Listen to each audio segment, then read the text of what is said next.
The Yuma Territorial Prison, often called the Desert Alcatraz, has created its own unique legacy on the banks of the Colorado River. During its 33 years of operation, it housed more than 3,000 prisoners, ranging in age from young teens to old men. Crimes ranged from brutal murders to white-collar crime to adultery, even seduction on the promise of marriage. There were also what some might call political prisoners, from Mexican revolutionaries to 9 Mormons who went to prison for polygamy instead of renouncing the tenets of their religion at that time. And there were the 29 women prisoners who created chaos in a prison mostly populated by men. It was 1875, and Arizona was not yet a state. The territorial legislature was convening to address several pressing issues, one of them being the establishment of a territorial prison. Legislator Jose Maria Redondo was in attendance that day. Redondo was a Yuma entrepreneur, rancher, and farmer, and would later be referred to as the father of the prison.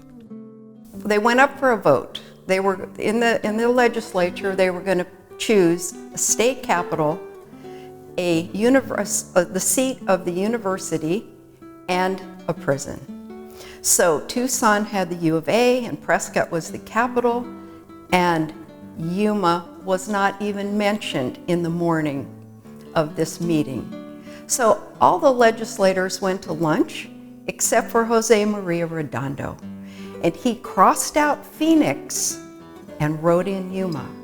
And when the legislators came back, they rushed the bill through so they could all go home, and Yuma ends up with a prison. 1 year later, on July 1st, 1876, the prison opened.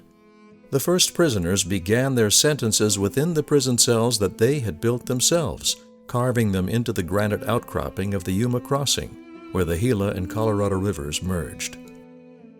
It was not long after its opening that prisoners began to refer to the prison as the Hell Hole. Inmates were crammed 6 to a cell. A single bucket was all that was provided as a bathroom. The place was dirty. Prisoners were allowed 1 bath per week. In the summer, scorching temperatures would bake prisoners in their cells. All around the prison, large sewer roaches roamed free.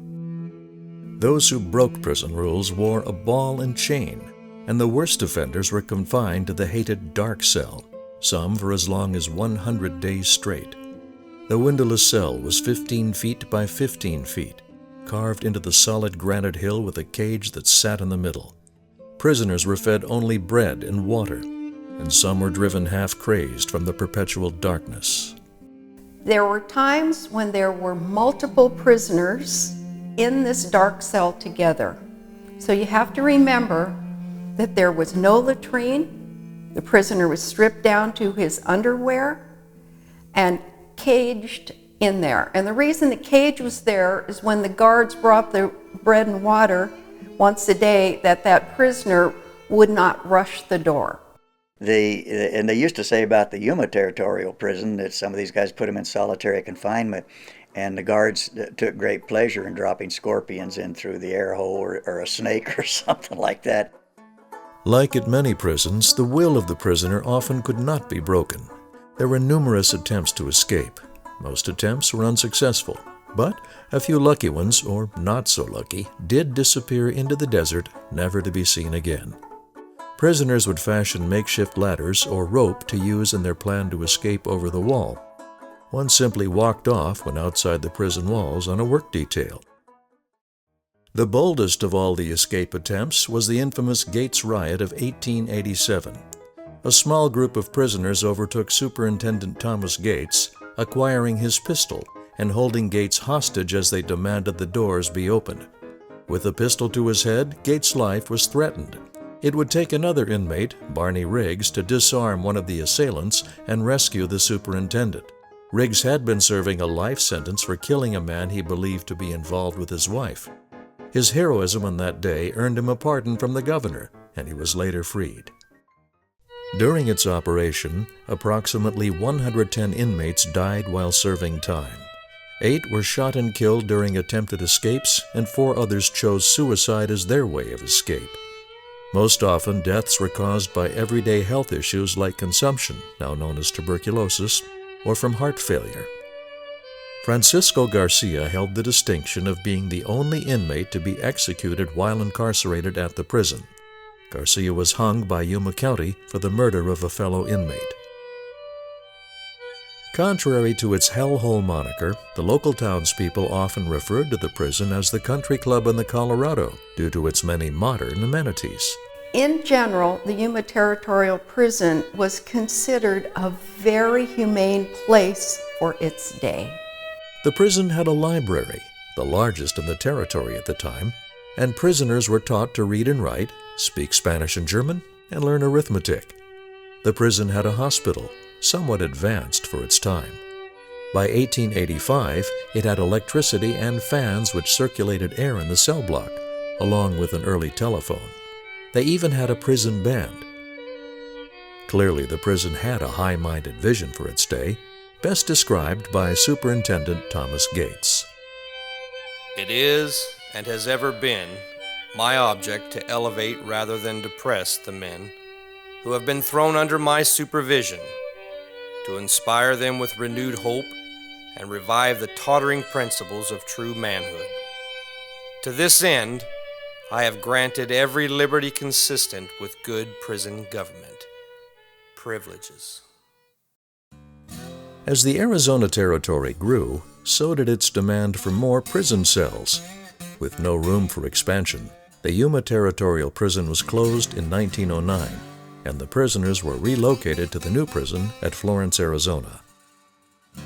Yuma would repurpose the prison as a temporary high school from 1910 to 1914 until a new Yuma high school could be built.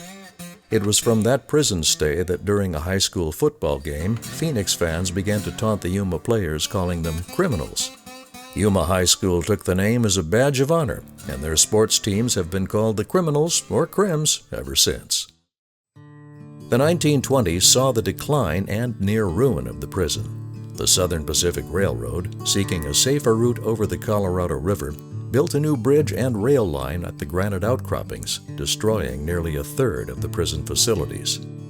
Back in the Great Depression, the Yuma community saved the prison at that time.